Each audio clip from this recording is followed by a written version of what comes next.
For today's video guys, gagawa po ako ng salad. Ayan na po yung kinalabasan niya guys. Ayan.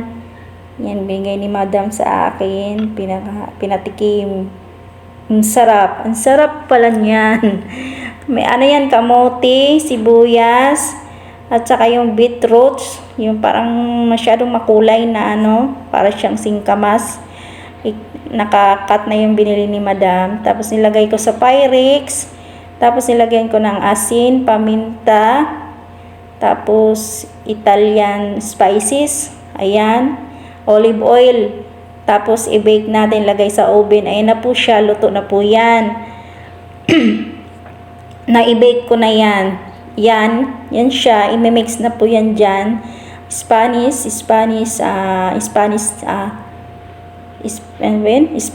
pala, yung spinach, saka thick beets. Tapos, ayan, at saka yung sauce.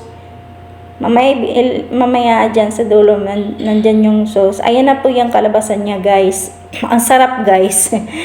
Sa labang, di ako nakain ng beetroots. Pero mix na mix yan lahat, guys. Ang sarap. Tapos, ayan, guys. Sa dulo naman yan, pagkatapos niya, yung kalabasan yan, guys. Yung sauce na ayan guys, sauce, olive oil at saka lemon at saka yung ano, yan yung prutas na yun ang nilagay ko doon, no, mix na lang yan.